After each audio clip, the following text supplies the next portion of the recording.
bonjour à tous, je suis Elisabeth Sutton, je suis la cofondatrice du site d'information sur le livre La culture et la tech, appelé idbooks.com, et je suis également conseil auprès de la chaîne du livre en communication, marketing, et je suis ravie de vous accueillir aujourd'hui pour cette nouvelle rencontre. Installez-vous, installez-vous. Voilà. Je suis ravie de vous accueillir pour cette nouvelle rencontre aujourd'hui parce qu'on va parler d'accessibilité pour les personnes notamment empêchées de lire. Et c'est un sujet très important et un très vaste sujet. Et on va voir avec nos deux experts différents axes autour de cette problématique de l'accessibilité pour pouvoir permettre à tous de lire sans exclusion. Imaginez que 92% des livres que vous voudriez lire ne soient pas disponibles. Ça sera un vrai problème, on est d'accord. Et bien c'est la réalité pour plus de 6 millions de personnes, notamment en France. En France, 6 millions, uniquement en France, en situation de handicap. Alors les maisons d'édition progressent petit à petit. Elles essayent de rendre accessibles des livres aux personnes empêchées de lire.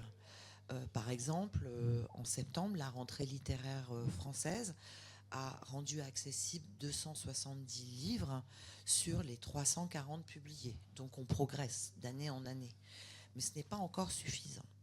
Avec également une nouvelle directive qui est extrêmement importante pour les éditeurs, la directive sur l'accessibilité du livre qui a été mise en place en juin dernier.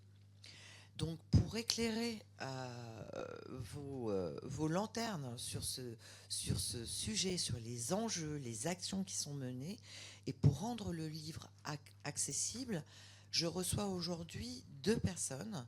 Gauthier Chaumel, qui est responsable de l'accessibilité chez EDR Lab. Il va vous expliquer ce qu'est EDR Lab et puis les actions qui sont menées. Et Laurette Usan, qui est à ma gauche et qui est chef de projet du portail national de l'édition adaptée accessible avec la BNF. Donc vous travaillez à la BNF. Et elle va aussi nous expliquer en quoi consiste ce projet qui est fondamental quand on parle de ces sujets d'accessibilité. Donc on va commencer par vous, Gauthier. Donc depuis le 28 juin 2025, les éditeurs sont légalement, je dis bien légalement, tenus de produire des livres numériques conformes aux nouvelles exigences d'accessibilité. Est-ce que vous pouvez nous rappeler en quoi consiste cette nouvelle directive ? Oui, merci, Elisabeth. Je vais le prendre d'un côté pratique.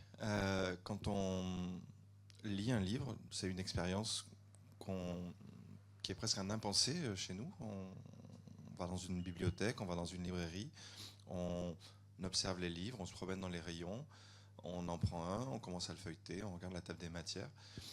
Et déjà, à cet instant-là, à ce moment-là, on a déjà une quantité d'informations très grande sur le livre et sur ce qui va nous convenir, est-ce qu'il va nous plaire, est-ce qu'on pourra le lire parce que c'est le bon format, est-ce qu'il va être grand, est-ce qu'on va mettre 1 heure à le lire ou est-ce qu'on va mettre 12 heures à le lire.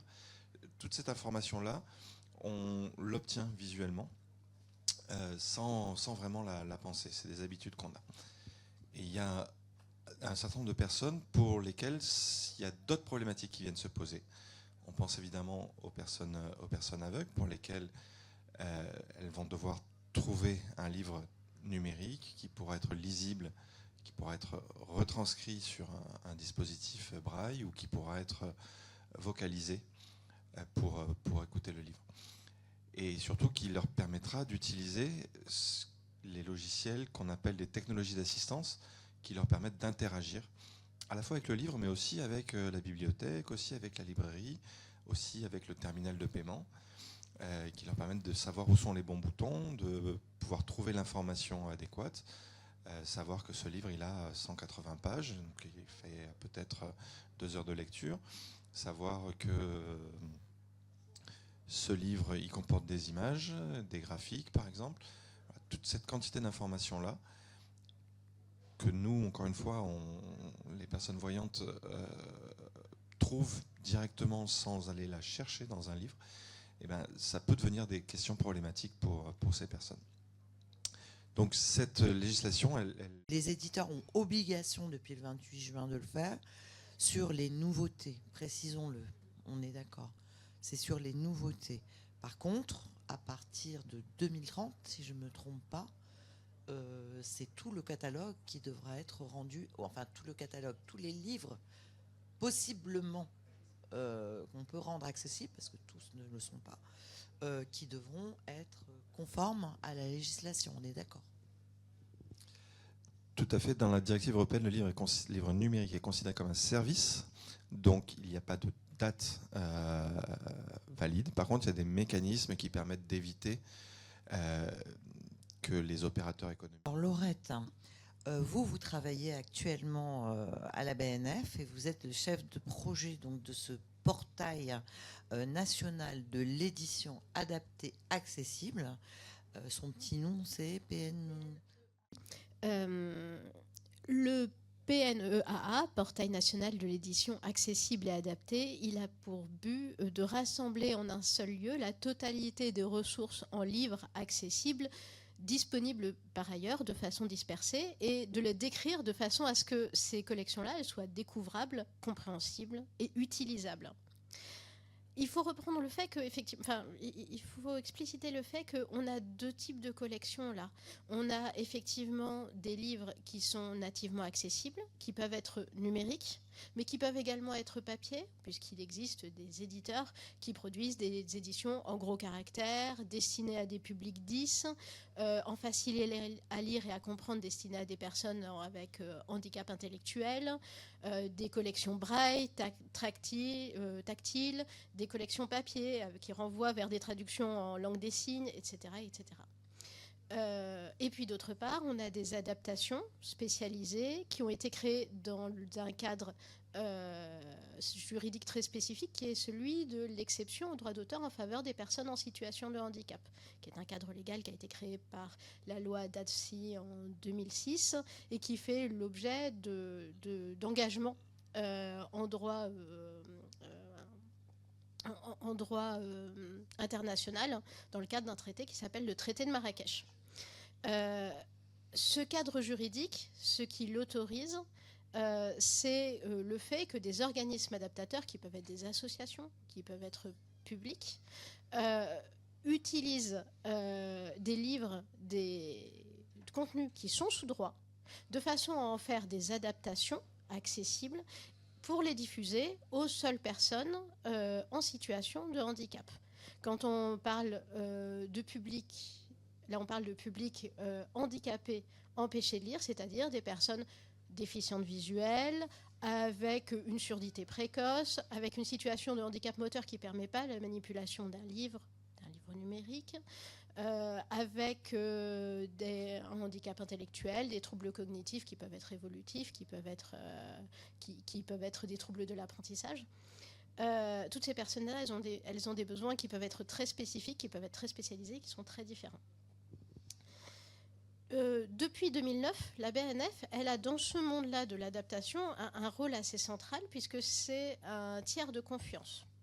Le cadre juridique permet à un organisme adapté d'obtenir auprès de l'éditeur un fichier source et la BNF, elle est là pour sécuriser ces échanges de demandes et de fichiers sources. Depuis 2016, elle est également là pour collecter toutes les adaptations de façon à ce qu'elles soient mutualisées entre les organismes adaptateurs afin d'éviter qu'un même livre soit répétitivement adapté dans le même format par différents organismes adaptateurs, puisqu'ils sont quand même plus de 170 en France. Cette mission-là, elle est remplie par une plateforme qui s'appelle Platon. Mais Platon, c'est devenu donc un gros silo d'adaptation. Et Platon est réservé à l'utilisation des seuls organismes adaptateurs. Or, les publics, eux, donc, ne peuvent pas y accéder. On se trouve dans une situation dans laquelle on a des publics qui doivent comprendre les différents formats. Sur Platon, on a 20 formats de fichiers quand même. Les différents formats, les différents types d'adaptation, la manière dont on peut les utiliser, qui doivent pouvoir localiser les ressources utiles et s'assurer qu'elles répondent bien à leurs besoins, et qui doivent donc s'inscrire et justifier de leur handicap auprès de chacun des organismes qui les ont réalisés pour obtenir l'accès à ces adaptations. Le résultat, c'est qu'on a un taux d'accès à l'écrit des personnes handicapées qui est bien plus bas en France que dans la plupart des autres pays développés. Le comité interministériel du handicap a souhaité donc lancer un projet sous le nom de ce portail national de l'édition accessible et adaptée pour mutualiser, centrer, rassembler ces ressources d'une part, et d'autre part, développer et moderniser la production d'adaptation. Et ça, c'est un volet qui a été attribué à l'INJA, à l'Institut national des jeunes aveugles. Les fonctions clés de ce futur portail, c'est donc de référencer tous les livres adaptés et nativement accessibles, donner accès aux livres adaptés et recueillir les demandes d'adaptation.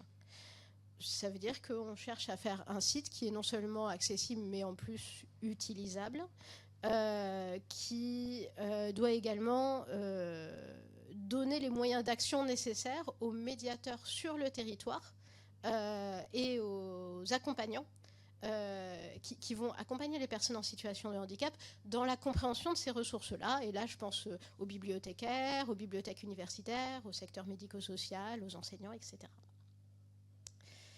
Mais ce qui est sûr, on s'en aperçoit clairement, c'est que la question de la découvrabilité, elle est centrale et c'est sur ce sujet que nous allons travailler.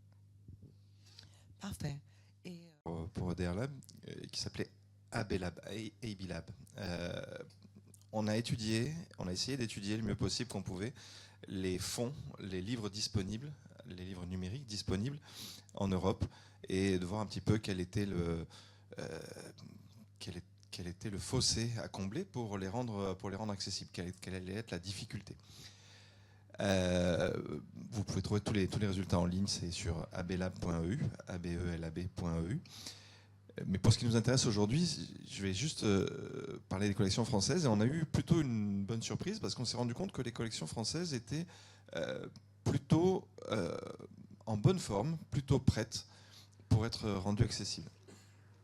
La raison à ça, c'est une forte action de l'interprofession depuis longtemps, notamment l'action de la commission numérique et du groupe Normes et Standards du syndicat national de l'édition, qui, depuis longtemps, promeut des standards et depuis longtemps travaille cette question. Cette question de rendre nos livres numériques accessibles, elle n'est pas arrivée en France en 2025 d'un seul coup et on n'a pas découvert ça. Ça avait été posé, les questions ont été posées. On trouve les premiers documents autour de 2017, même on a des traces un petit peu avant. Donc on a plutôt des collections qui sont en bonne forme, qui sont prêtes à affronter le futur, à affronter les défis, et ça c'est plutôt une bonne nouvelle. Néanmoins, on a d'abord cette difficulté d'identification. On y revient toujours, c'est-à-dire on peut faire tout ce qu'on veut, si notre livre numérique il n'indique pas qu'il est accessible, personne ne le saura, donc les efforts faits restent vains. Et ça, on a de l'outillage aujourd'hui, on a des guides pour accompagner les sites et les portails qui affichent, qui vendent ou qui mettent à disposition des collections de livres, et ça pourrait être valable pour la presse aussi d'ailleurs. On a des guides sur comment est-ce qu'ils devraient, quelle est l'information qu'on leur demande de fournir aux personnes, parce que quand on parle de métadonnées, on parle de code informatique, et quand on transfère ça en langage courant, si on laisse ça aux développeurs, c'est pas toujours la meilleure information qui ressort. Donc tout ça, ça existe. On sait comment l'afficher. Vous pouvez le regarder aujourd'hui, même sur les grands sites de vente. Presque tous les sites de vente des librairies indépendantes en France vont afficher cette information. Si vous êtes curieux, vous pourrez aller vérifier. Quand vous trouvez un livre numérique, vous trouverez information d'accessibilité et ça vous dira si ce livre n'a pas d'information, ou si ce livre est lisible en voie de synthèse en braille, si ce livre a une table des matières, si ce livre permet de modifier la taille des caractères. Toute cette information, voilà, elle est là, elle est disponible. On a besoin de l'enrichir, on a besoin de mieux travailler les collections. Pour ça, il y a des outils qui existent aussi. Et à EDR Lab, une de nos actions, c'est de produire des kits de développement, des kits open source qui peuvent être utilisés dans les flux de production ou dans les flux de diffusion. Donc on a des outils qui vous permettent de passer, d'analyser peut-être 100 000 ouvrages et de pouvoir trier dans ces ouvrages combien sont déjà accessibles, combien ont des problèmes d'image, combien... On ne parle pas encore des problèmes de langue, mais on va y venir. Très bientôt, on sera capable d'identifier les problématiques de langue, c'est-à-dire si j'ai des contenus dans une langue étrangère, est-ce que c'est correctement indiqué de façon informatique afin que la bonne voie soit sélectionnée. Voilà. Il y a une grosse question sur les images, comme je l'ai déjà évoqué. On parle d'une intervention éditoriale, on a besoin d'un auteur, on a besoin d'une autrice, on a besoin d'écrire un texte. On découvre un peu comment faire, donc le texte, ça reste quand même le métier des éditrices, des éditeurs, mais il y a plus besoin, à mon avis, d'une mise en confiance sur le fait que ils et elles font bien leur travail, et puis évidemment là ça représente un peu de temps supplémentaire. C'est quand même l'essentiel de ce que ça représente. Il y a un gros sujet sur ces questions d'exemption. Aujourd'hui, on met de côté les collections les plus compliquées, notamment le scolaire, parce que le scolaire, on a des contenus qui sont très complexes, des mathématiques, des graphiques, on a des choses qui sont plus difficiles, même si on a les compétences. Nos compositeurs et les équipes de production ont la compétence pour travailler ces contenus. Mais dans le livre scolaire, on a aussi une difficulté temporelle qui est que le temps de production de ce livre, il est très court. Et voilà. Du coup, il y a une difficulté encore, mais là aussi, on sait que les équipes du monde scolaire s'attellent au sujet et font de leur mieux. Et on a déjà aujourd'hui des manuels scolaires numériques qui sont bien meilleurs que ce qu'ils étaient il y a quelques années, notamment qui proposent ce qu'on appelle souvent une vue web, une vue redistribuée, où vous pouvez modifier la police, vous pouvez modifier les espacements, vous pouvez faire un certain nombre de choses. Et puis il y aura des questions à traiter sur lesquelles on commence déjà à se poser des questions, mais qui seront traitées peut-être dans 5 à 10 ans, qui sont tout ce qui est de l'ordre de la narration visuelle, notamment les bandes dessinées, les mangas, les comics. On a clairement des choses à réinventer sur la façon de lire ces contenus qui aujourd'hui sont des piles d'images. Laurette, dans ce portail en devenir, quels sont les... On a besoin de métadonnées. On ne pourra pas rendre les livres découvrables sans métadonnées. Le format Onyx, il permet de bien décrire les caractéristiques d'accessibilité d'un livre numérique ou d'un livre papier. On constate aujourd'hui que ces informations, elles sont encore trop peu renseignées. Elles sont souvent renseignées de façon assez parcellaire et souvent suffisamment parcellaire pour qu'il soit très difficile d'interpréter ces informations.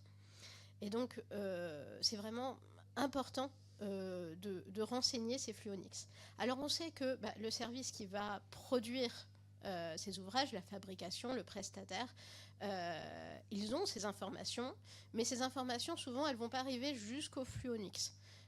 Ou alors, ce flux Onyx, il va être produit par, c'est le cas en général, par un acteur, soit par des services plutôt du côté marketing, soit par le distributeur, qui à ce moment-là, si on ne lui met pas à disposition ces informations, va essayer de les inférer du fichier, va essayer de les recréer avec une perte qualitative d'informations entre la production et le distributeur qui est quand même très importante. Donc l'un des points vraiment importants, c'est de vérifier que ces informations, elles sont bien transmises de la production jusqu'à la librairie, en fait, à la librairie numérique, à la librairie, au portail de diffusion. De notre côté, on va recueillir ces données par plusieurs canaux, mais notamment par le dépôt légal. Donc là aussi, les éditeurs qui fournissent pour le papier aujourd'hui et demain pour le numérique des flux Onyx, en général, ils filtrent ces flux Onyx pour ne garder que les informations qui sont pertinentes pour la Bibliothèque nationale, ce qui est complètement logique. Par exemple, les informations commerciales n'ont pas d'intérêt pour la Bibliothèque nationale de France et donc elles ne lui sont pas données. Il faut vraiment vérifier que ce filtre ne concerne pas les données d'accessibilité. Sans quoi elles n'arriveront pas jusqu'à nous. En ce qui concerne les petits éditeurs, je pense notamment aux éditeurs papier, qui, eux, déposent à l'unité. On a là, à ce stade, prêt à la mise en ligne, un nouveau site, une nouvelle interface de dépôt, avec une page optionnelle d'informations en lien avec l'accessibilité. J'encourage tous ceux qui travaillent sur ce sujet, aujourd'hui sur le papier, demain sur le numérique, à les renseigner. Et ces informations, elles seront reprises et mises en avant sur le portail national de l'édition accessible et adaptée.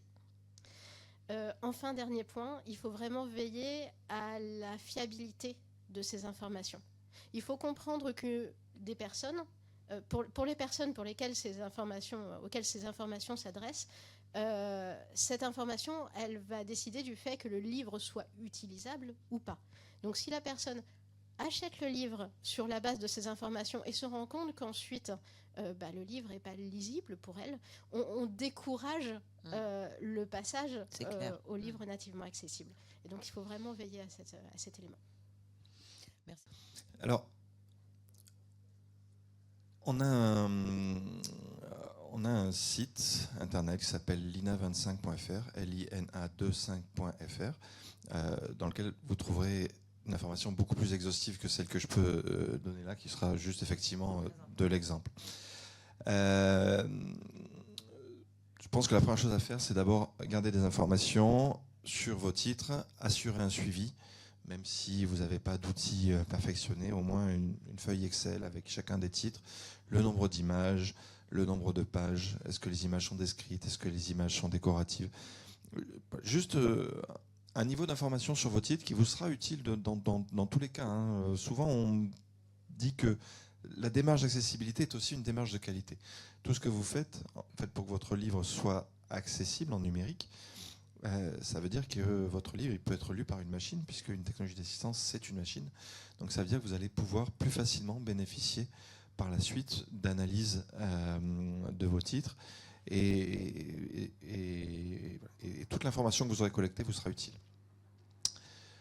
Ensuite, entourez-vous d'experts. Si vous ne savez pas faire, il y a un certain nombre d'acteurs, à la fois chez les compositeurs et à la fois chez les distributeurs qui ont une expertise. Alors c'est vrai qu'il manque une distribution un peu de cette expertise au niveau des maisons d'édition. On a besoin que la totalité des métiers comprennent de ce qui se passe, même si on parle d'un livre numérique, donc on parle de code informatique.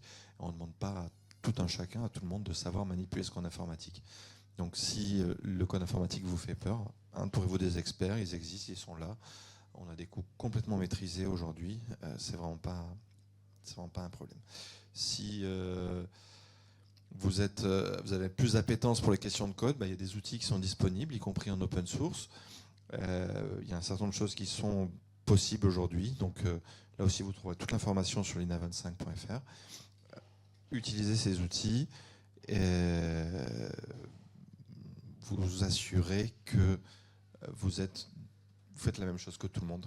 Et donc, si quelqu'un a un problème, si vous avez un problème, tout le monde aura le même problème. Et la dernière chose, si vous pouvez, assurez-vous de demander les retours des personnes concernées. Entourez-vous des personnes qui lisent réellement avec les yeux, avec les oreilles, qui lisent avec des besoins d'aménagement. Vous en trouverez certainement dans vos entourages. Il y a aussi des associations qui la présentent et qui seront ravis de vous donner des retours là-dessus. Voilà. Donc faire tester avant de... Pas trier les lecteurs et dire on a vendu 6 copies à une personne aveugle, c'est pas possible. Donc on le saura jamais réellement. Par contre, on sait que le livre numérique accessible, il permet aux développeurs de solutions de lecture d'offrir de meilleures expériences de lecture numérique. Donc on sait que tout le monde en bénéficie aujourd'hui. Un seul exemple, les mathématiques. Pendant longtemps, dans nos livres numériques, on avait des images de formules mathématiques. Ça vient de problématiques au niveau des outils de production, des flux de production. Aujourd'hui, on a des mathématiques dans un format spécifique qui sont entièrement vocalisables, qui sont rendus en braille et qui, du coup, donnent une meilleure expérience à tous les lecteurs et notamment aux experts en mathématiques qui maintenant peuvent récupérer les formules directement dans le livre numérique pour les réutiliser et ne sont pas obligés de les recopier, ce qu'on faisait avant. Même chose pour les tableaux. Dans les livres numériques, on met souvent des images pour les tableaux parce que quand on a redistribué le texte, les tableaux sont déformés, ça chasse un peu, c'est pas très joli. Et ben, du moment où on a des tableaux, non pas en images, mais en numérique réellement, ça veut dire qu'on peut les récupérer et on peut retravailler là-dessus. J'imagine pas combien de chercheurs ont re-rempli des tableaux en prenant le livre numérique, l'image qui était dans le livre numérique. Et voilà. Donc l'expérience est meilleure pour tout le monde. Laurette, vous voulez réagir ? Potentiel. Il faut ajouter que ne pas accéder à l'écrit, c'est avoir des difficultés d'accès à l'éducation supérieure, la formation professionnelle, l'accès donc à l'autonomie économique, à l'information, à la culture, à la citoyenneté. Accéder aux livres, ça change une vie en fait. Voilà. Donc vous faites quelque chose qui a de l'impact, vraiment. Je pense que ça sera le mot. Reformater le texte. Même si on a des options de redistribution, on ne peut pas modifier la police, on ne peut pas modifier les espaces. Et ça, c'est intrinsèque au format PDF. Et c'est un des éléments d'accessibilité qui est relevé, qui est pointé dans la directive européenne, de s'assurer que l'utilisateur puisse modifier la police et modifier les espaces. Donc, faites du mieux que vous pouvez avec vos PDF en suivant cette norme, donc UA. Mais sachez que vous aurez toujours cette limitation. Vous serez toujours obligé de demander une exemption tant que vous n'avez pas fait un EPUB dans un format reflowable qui lui permet la réponse entière à la directive européenne.